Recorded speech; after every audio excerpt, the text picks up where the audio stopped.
Saksihan. Tatlong Pilipino kabilang sa halos 70 nasaktan na maaksidente ng isang ferry sa Hong Kong. 7 dating kongresista kabilang si kasalukuyang Customs Commissioner Rufi Biazon sinampan ng reklamo sa Ombudsman kaugnay ng pork barrel scam. Biazon, handa raw harapin ang reklamo. Sa gitna ng pagulita sa ika-150 araw ng kapanganakan ni Andres Bonifacio, bukas, mga daan na isasara at dapat iwasan. Alamin kung ano ang nagtutulak sa mga kabataan na sugatan ng sarili na ngayon pang-siyam na pangunahing dahilan ng pagkamatay ng mga Pilipinong edad 10 hanggang 24. 26 days before Christmas, night market sa Green Hills. Bukas na, baka pwedeng bilhin, silipin. Atong haya na makulay na Thanksgiving Day Parade sa New York.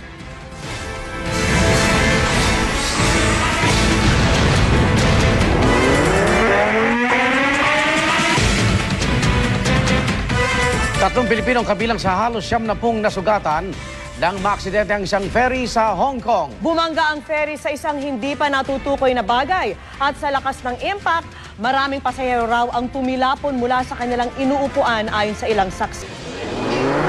Saksihan mamaya. Pagsugat sa sarili. Pang-siyam na pangunahing dahilan ng pagkamatay ng mga Pilipinong edad 10 hanggang 24. Bakit nga ba ginagawa ito ng ilan? Masaya at makulay na Thanksgiving Day Parade sa Amerika muling dinagsa.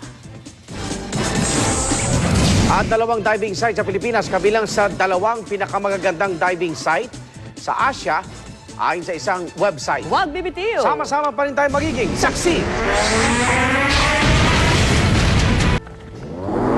At sama-sama natin saksihan ang masaya at makulay na Thanksgiving Day Parade sa New York.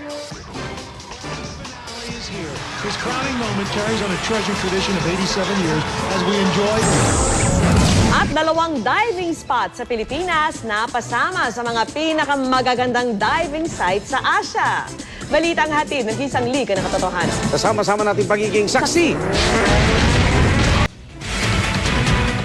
Kung nasa ng balita, ikaw tangdigan ng katotohanan, pagkasama sa pagbabalitang walang kinikilingan. Walang pinoprotektahan, walang kasinungalingan, serbisyong totoo po lamang. At mga kapuso, 25 days na lang at Pasko na. Ako po si Vicky Morales. Ako naman Arnold Glavio hanggang sa Lunes.